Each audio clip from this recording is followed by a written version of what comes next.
Welcome back, everyone, to the Elder Care Network webinar series. Joining me again for Grief Gab is Linda Findlay, and this is episode 5 now, and education. And we got a couple of very cool resources that Linda shared with me earlier. I've actually even downloaded some third-party content just because I thought it was so cool. I wanted to have it for myself. And you will of course, have access to all of this information in the Grief Gab folder in the Elder Care Network webinar series. So Linda, welcome back. I'm excited about today's topic, and the floor is officially yours. I hope you had a good 4th of July, as did everybody, and we are back on track now. And just for posterity, I will say that we technically are off a week because we skipped the 4th of July, but now we will go every other week as we normally have, and pick this up starting with episode 5 for the next 4 weeks,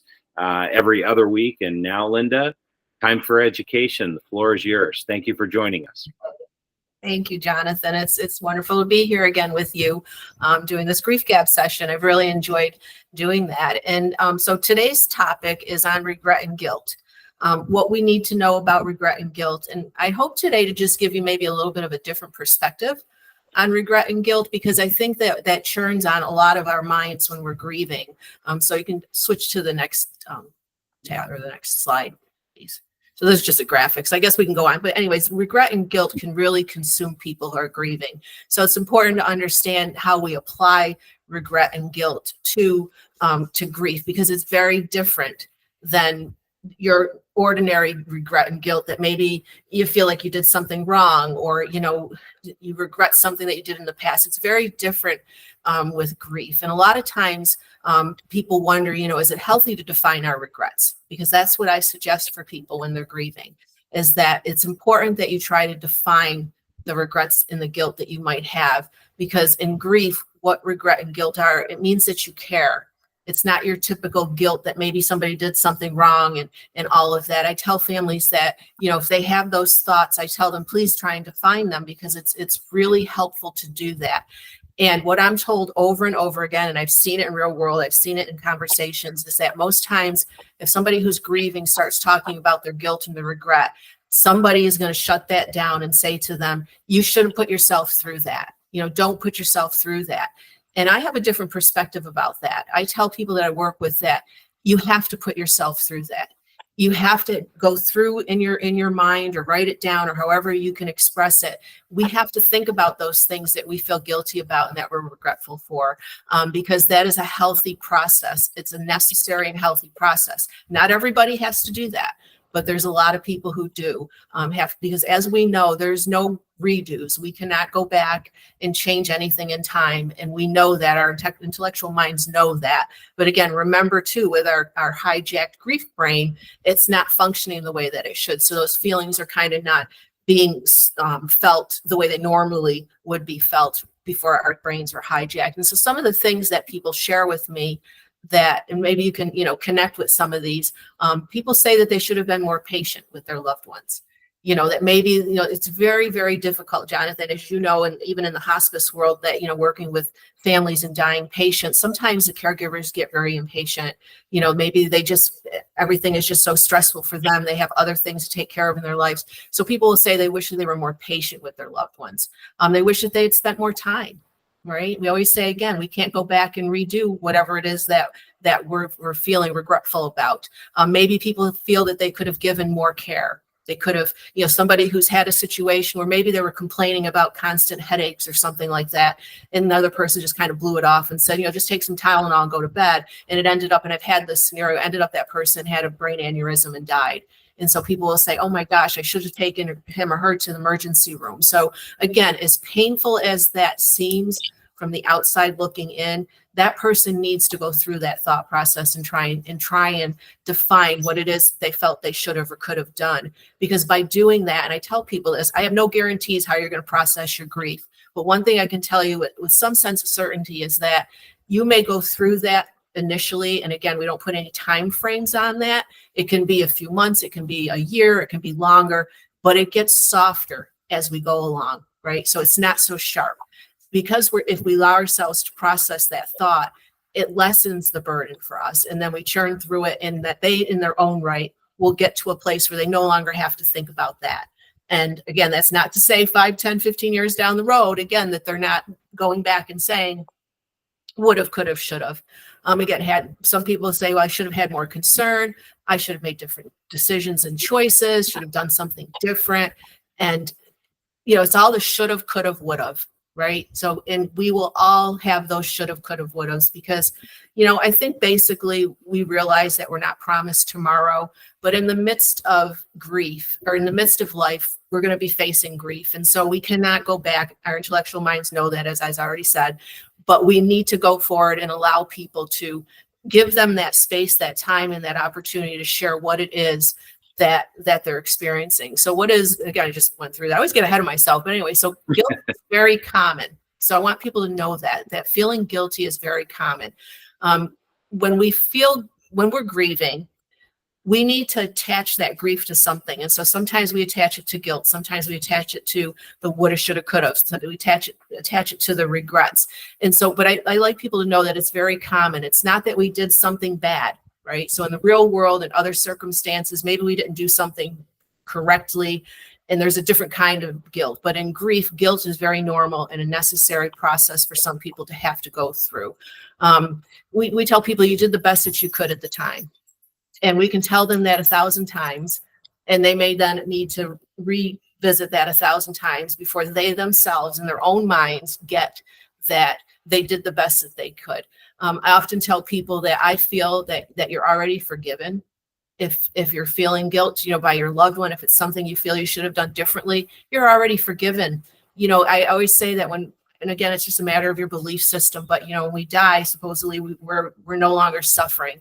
And that's what we want for our loved ones, is not to suffer and not to be in pain. Our problem may be that we never really learn to forgive ourselves. So I often talk about in grief how, it brings up other things that may have been a part of our past. And sometimes people feel like, they don't learn how to forgive themselves for things. And it's not even just with the grief experience, it's with any experience in life. And so these are things that I like to share. So how do we deal with regret and guilt? First, we want to acknowledge its presence by talking about it.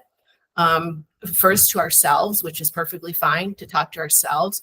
It's perfectly fine to write down what your feelings of guilt are. You can express yourself through writing, through conversation.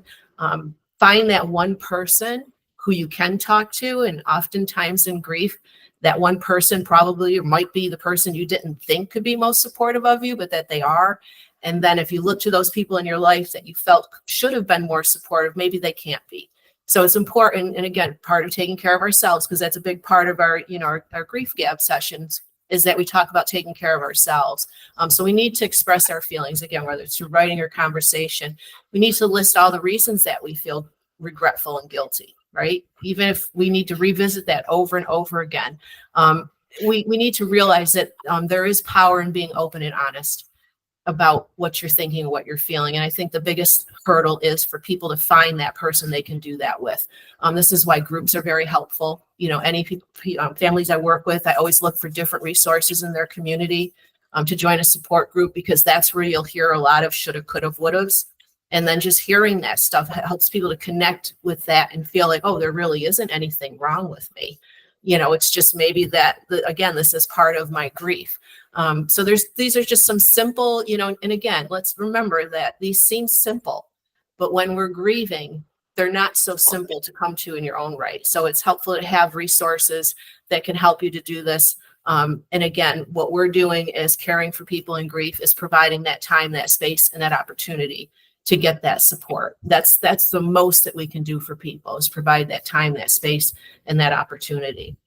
I love that you have these listed like this, Linda. I've used something, and I can even look at these bullet points and use them as just good, helpful reminders that as a guide.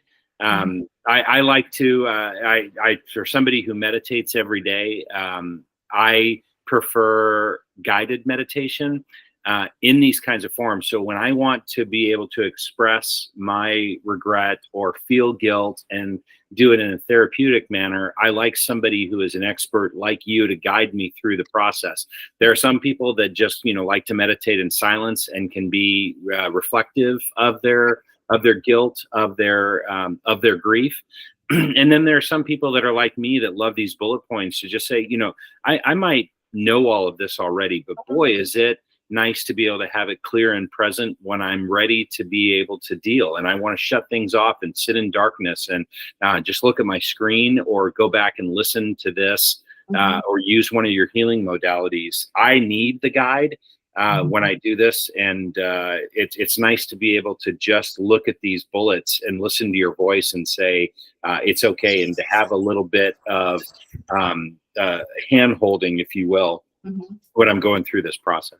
Oh, yeah. Oh, here we go. Right. Seek clarity. I think that's a lot about what meditation is about, is to seek clarity. And I think that, again, they seem like simple suggestions, but people, you said that better than I can, Jonathan, that people do need that guidance, right? They really need, because they're not going to come up with it in your head, especially when you're grieving. So it is good to have that guidance and those bullet points or what have you. But we really do need to seek clarity when we're grieving. And so it's important that people are able to ask questions. And again, I can answer questions with people that I'm working with and offer, ideas or thoughts that have been shared with me that have been helpful. That's one thing. The other thing I get a lot of is that families are very regretful and feel guilty about their loved one's care, right? So I always suggest that they go to the caregivers, whether it's a doctor, whether it's a hospice facility, wherever their loved one was taken care of. I suggest that they go back to that person, go back to make an appointment and go ask the questions that you need to ask. Because when you're in the midst of the crisis or the chaos or the dying patient or the tragedy or whatever it is, you're not asking the right questions. I can't tell you how many times I have people say to me, I wish I asked this, that, or the other thing. And I say the asking it's never too late to ask. It might require you having to make an appointment with your loved one's caregiver. It might require you to put some time in that to find out, who do I really need to talk to? I remember early on in my career working with grieving families, I was one of my very first families that I worked with. It was a gentleman who lost his wife. And he just kept talking about her care that she received in one of the hospitals out of state, as a matter of fact. They went through all kinds of avenues trying to get care for her. And he wanted to talk to the specific doctor who dealt with his wife, and he had all these questions. But he couldn't pick up the phone. He just thought that, I can't do that. I can't pick up the phone. Now, this is going way outside what my boundaries would be today. But way back then, I said, if I have permission from you, I will call this doctor's office, whatever it was, and request a call back for you. I don't want to get involved in your conversation. That's all, private information for you. But I literally called and, left the phone number for the client, left my phone number, told him what my role was. And that doctor literally called me back and said, I love to talk to my patients. I'm so glad that you reached out for him, because he obviously couldn't do that himself. Now, would I do that today? Absolutely not. But the point being, we can encourage people to do that. Go back to the caregivers, go back to the facility, put that time and effort into that, write your questions down. You may get the same answers that you already had, but guess what? We're still going to say why, how, what. We can get every answer. And I'll use myself as an example. I lost my daughter. We had a 50-page autopsy report that went through every single thing that was wrong with her. And I actually had the perinatal center that I went through, they had a student that they assigned to me and had me write down all the questions of the massive words that I had no idea what they meant. And they meticulously went through all of that to explain exactly what all that was. Imagine being a student getting that assignment. And it was a blessing, because I didn't know what all these words meant. I needed to know exactly what happened. And I went through all efforts. I went back to the pediatrician. I went back to the doctor who cared for me. And I did all this while I was grieving. So I have my own personal experience long before I started doing this work. It's my life's work. And after all of that, Jonathan, after all of that for months and appointments, and I found myself sitting there and thinking, why did this happen to her? Why did that, you know, even I had every question was answered. So I don't usually share that lengthy of a story about my own experience, but I like to emphasize that even if, don't be disappointed if you get, or can't say don't be disappointed, I want to tell people how they feel, but I hope you don't feel disappointed if you get all the answers and you still feel that, because it's really normal. It really is. You still are going to say, why did my loved one die? And so I just want to say that, and I have this little blurb up here that says, you know, believe it or not, completely accepting your guilt will help you release it much faster than hanging on to it and beating yourself up for it. It is when we resist feeling that we're really feeling that we get stuck. Did I say that right? It is when we resist feeling what we're really feeling that we get stuck. As the saying goes, you've got to heal it. You got to feel it to heal it. And I found that somewhere. And don't get to the next one yet, because I still want to talk a little bit about that. This was a really short slide presentation. So people, again, need to go back and revisit those shoulda, coulda, wouldas. It's very much a part of the grief process for families. And we talk about grief. We talk about the work of grief, right? You know, we have to work through our grief. It's exhausting. And that's where these healing modalities come in. Today, I think our healing modality is writing. Mm-hmm. In front of me. So we're talking about journal writing. Journal writing, some people will say, you know, it's just another modality. Like there's, you know, the meditation, there's a couple that we've shared already with you. You know, writing it down on paper, again, gets it out. That's what we need to do. We need to get it out. And I tell people, whatever method by which they get it out, as long as it's not hurting them or somebody else, it's healthy. Because we can't stuff all of that in. We really can't. I just started working with a lady who had 3 significant losses in a matter of 4 months. You know, she lost her mom, and then she lost her brother who was younger than her, and then she lost her dad. And this was all in a few months. And when I talked to her, she was like, I'm just so confused with all this grief, which is, again, a thing that happens for people with multiple loss. It also happens with a current loss, bringing back previous losses. We can bring that into the situation. And this is where this healing modality, or this tool, if you will, of writing things down. And what I suggested to her at the end of our time together, I said, you know, I gave her a list of different feelings and emotions. And I said, you know, just look at this list and, you know, take 10 minutes, 15 minutes, or an hour if you need, to sit down and let's start with mom. Let's talk about mom. What are some things that you're thinking about with mom? Take this list and look at it and pull out some words that you feel are significant to you or that you connect with, and go through that whole process. And then another time, you know, put time aside to, you know, talk about your brother. You know, go back to that list. And again, it's a simple tool, but it generates thought and it generates an ability to be able to get that out. It's very simple, but yet we need to share that information with people. And then in a third time, go through and talk about dad, or write about dad, or talk to them out loud. Yeah. Even if you're home alone, talk to them out loud. And she said a lot that, you know, like her family doesn't understand because she's got her own 4 kids and a full life and all of that. And again, I tried to emphasize to her that this grief thing is work. We need to set aside to work on our grief. And it can be 10 minutes a day. It can be 10 minutes a week, but it has to be something. Because, you know, there's that saying that, you know, time heals all wounds. I tell people, I really don't like that saying, because really it doesn't matter. That saying your wounds will be healed. What matters is what you're doing during that time. So it's not so much, you know, the time that goes by, whether it's a year or 5 months, it's what are we doing during that time? And that's what I share with families. Identify what are the things that you're doing. And on the other side of that, on the flip side of that, none of us can survive grieving 24/7. So if there's some things that we need to put our energies into and enjoy, even though we don't want to attach that word enjoy or be joyful, you know, it's good to have, because another thing she mentioned too is that, you know, she's been keeping herself really busy. And we normally tell people, you know, that's okay if that's passing some hours for you and you're content with that, but you do have to set time aside for the grief, to do some of the grief work, even if it's in little time frames, 10 minutes here, 10 minutes there, to literally think about the things that are churning on you. That's the only way that we're going to get through them. So just some simple suggestions about, you know, the regrets, the woulda, shoulda, couldas.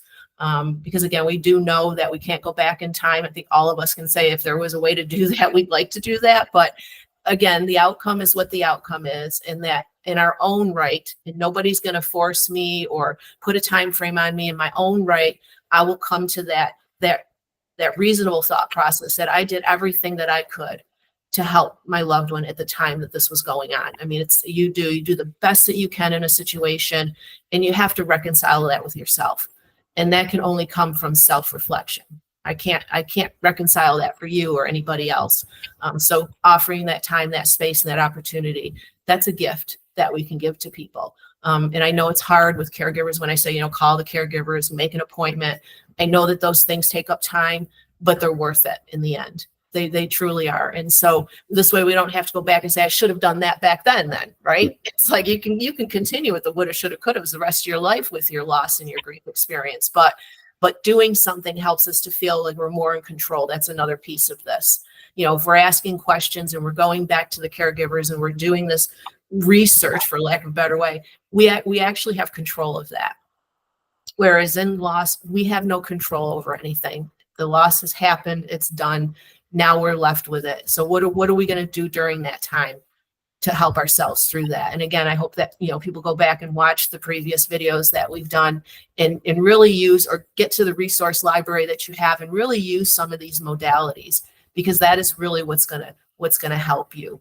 And then you become more knowledgeable, and then you can be helpful to somebody else. And that's one of the gifts we get from our loved ones, right? Is the knowledge that we get that maybe we can share and be more compassionate and more understanding with people in our lives going forward. We don't want to be that person. I say grief makes a dummy out of all of us if we've never experienced it, because we don't have any knowledge of it. So those are the gifts that our loved ones have left behind for us.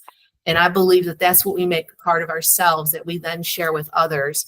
And there is that maintaining connection, right? We talked about that last week or 2 weeks or whenever it was, the last session, we talked about maintaining connection. So yeah, did you have any questions, Jonathan? No, just emphasizing, I don't have a favorite of the series so far, Linda, but I really do like the modality today that you guys will be able to see in the folder of writing. They're one of the biggest blessings of my relationship was she gave me a journal to be able to write to my dad. And and I don't pick it up all that often, considering how close I was with my favorite person in the world when he was alive. And I talked to him plenty. I let my tears flow when because they're tears of joy mainly, and they're tears of love and remembrance of all the time we spent together. But sometimes it just really, really helps to be able to have the discussion with him on paper. Mm-hmm. And so every time I pick up this beautiful journal, it's meaningful, and it's a good way of doing exactly what this what it says here is that you've got to feel it to heal it. I mean, it's powerful, and it's not always pleasant to be able to feel that way. But boy, when pen hits paper in the way that I grieve and want to share of something that I don't have that luxury, right? I mean, it's being able to feel the pain and still, being able to find a way to connect. I always feel better when I'm done being able to write to him, and it's what a gift. It is a gift, and I have to believe too that even if you don't write in that, but every 6 months, that's there. You have it, right? So I mean, just having that, and the printout is actually a journal is several pages. Mm-hmm. So, it's kind of like a little booklet. It's easy to print out and people can kind of go through, and, it does have some things that convert your feelings in writing. And I often tell people too, you don't have to write for anybody else's eyes. You can have grammatical errors. It doesn't matter, and then if you choose to share that with somebody down the road, then that's up to you. But that, to get rid of those maybe inhibitions that we have about writing. I mean, I've been a journal writer my entire life. I can remember I had my very first journal from when I was 15 years old. I say my entire life. And it was around the time that my grandmother passed away and she had raised us. I know that's in my drawer. I have that there. So there's another way. Again, we talked about feeling connected to our loved ones. So it is a beautiful thing, and it is very helpful for people. We just need to, maybe those that aren't used to writing or expressing, again, giving them those options can be so helpful. Love it. Yeah. Well, thank you again, Linda. We got This the is next slide. awesome. We got to do the next slide. Sorry. It's okay. Okay. So, and I love this slide. So that's why I don't want to miss this. So your true self awaits you on the other side of regret, guilt, and fear. So if we can get to the other side of that, that's our true self, right? And we're constant work in process, and we just are. And I thought this was really good to put into today's, presentation, because we do get to the other side of that. We might revisit it sometime or another, but we do get to the other side, and then that helps us to clarify who we are and all of that great stuff. So yeah, so that's all I've got to say today. What a way to sum it up. Well, tell us once again how to contact you, Linda, if people have questions or want to seek your advice or counsel. Okay, so basically through my website, which is www.morningdiscoveries.com, and that's MOURNING. My phone number's on there, my email, the information about my products and services and how I can help people. And most importantly, I have an opportunity for people just to schedule a free consultation. Let's talk about what your grief care needs are, what you're thinking about. And I hope to, have those conversations and share what information I have. That's the best way to do that. Schedule that free consultation. Yep. I definitely recommend doing so. Linda, thanks again, and excited to be able to do 6 of 8 in the series 2 weeks from today. And thank you again for this one. This one's extra special to me, but very excited about episode 6. Thank you again for your time, and we'll talk again in 2 weeks. Thank you. Thank you, Jonathan. Bye, everybody.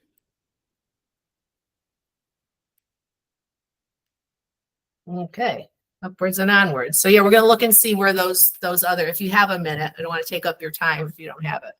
Oh, I lost him, Jonathan.